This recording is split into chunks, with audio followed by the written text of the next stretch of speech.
মায়ের সাজ পোশাক বন্ধুরা সবই খুলে ফেলা হচ্ছে, যেহেতু আজ বিসর্জন। এসছি বোনের বাড়ি বেড়াতে। তা বোন প্রতিদিনই বলছিল যে জগদ্ধাত্রী পুজোর মধ্যে দিদি আয়, আসা আর হয়নি। মাকে এখন বিসর্জনের পথে নিয়ে যাবে বলে সব কিছু সাজ পোশাক খোলা হয়েছে। মাঠে ঠাকুরটা দেখে বন্ধুরা সন্ধ্যেবেলা রেডি হয়ে গেছিলাম ঠাকুর দেখতে যাব, যেহেতু হাই স্ট্রিটে ওদের আরন বার হয়, এর জন্য সকলে মিলে সেজে গুজে দেখো চলে এসেছি। হাই স্ট্রিটে প্রচুর ভিড় ছিল, যেটা বোনের মেয়ে, প্রচুর ভিড় ছিল বন্ধুরা। দেখো মেয়ে পাশ থেকে উঁকি মেরে দেখছে। প্রচুর ভিড় ছিল বন্ধুরা, মানুষজনে কেমন মানে এত ভিড় তো যেমন তেমন, আর প্রচুর গরম লাগছিল। প্রতিটা ঠাকুর মানে বাজনা সহ করে আলোকসজ্জায় আস্তে আস্তে এগিয়ে আসছিল।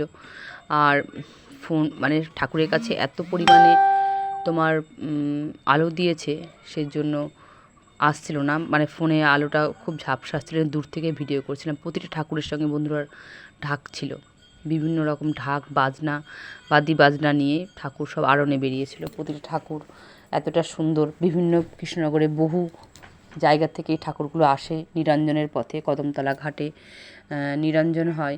তা এই দেখো এক একটা ক্লাবে আবার ট্রফি নিয়ে বার হয়েছে। ট্রফি, বাজনা, মাইক সবই ছিল এর সঙ্গে।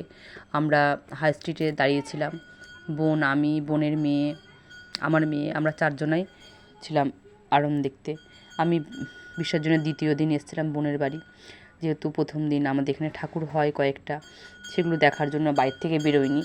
আর এই যে কৃষ্ণনগরে আমি দ্বিতীয় দিন এসেছি। প্রতিটা ঠাকুর দেখো সুন্দর, প্রতিটা ঠাকুর অতিরিক্ত সুন্দর সুন্দর মানে কি বলবো, কৃষ্ণনগরের ঠাকুর মানেই তো সবই সুন্দর জানোই। কালী পুজো খুব সুন্দর হয় বন্ধুরা।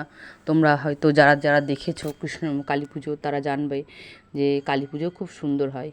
আর কালী পুজোর সঙ্গে সঙ্গে কিছুদিন পরে যে জগদ্ধাত্রী পুজো, সেটাও খুব সুন্দরভাবে এরা পালন করে।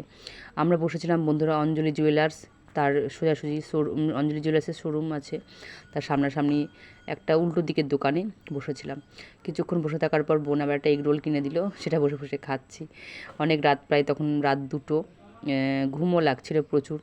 তা বোন বলছে যে এটা খা দিদি খা, তারপরে একটু পরে আমরা বাড়ি চলে আসার জন্য, মানে আর তখন আর বসে থাকতে পারছিল না, এত ঘুম লাগছিল। তা বোন বলে দিদি আর 2-একটা ঠাকুর দেখি, তারপরে বাড়ি চলে যাব। এই দেখো ঠাকুরগুলো সবই মানে এইগুলো আর আরণ হচ্ছে ঠিকই, এগুলো সব এখন কদমতলার দিকে যাবে। এক একটা ঠাকুরের সঙ্গে বিভিন্ন রকম লাইটিং আলো তো আছেই, খুব সুন্দর সুন্দর ঠাকুরগুলো। আর বিভিন্ন কৃষ্ণনগরে বড় শহর, মানে অলিতে গলিতে কোনায় কোনায় জগদ্ধাত্রী ঠাকুর হয়। আমরা প্রথম দিন আসতে পারিনি। বুড়িমা, ছোটো মা, মেজো মা সকল ঠাকুরই আমরা খুব মানে মিস করেছি, দেখা হয়নি, বাড়িতেই ছিলাম। আর ইচ্ছা আছে সামনে বছর যদি সুযোগ পাই যাওয়ার প্রচণ্ড ইচ্ছা আছে আমার।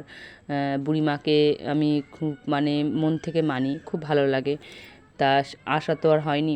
বাঘাডাঙ্গার ঠাকুর, এগুলো তো সবই বিখ্যাত ঠাকুর জানোই, যে বাঘাডাঙ্গার জগদ্ধাত্রী ঠাকুর হলো নামকরা, খুবই সুন্দর। আর এ দেখো বন্ধুরা কিছুক্ষণ বলা ভুল হবে, তখন প্রায় রাত 2:30 বাজে।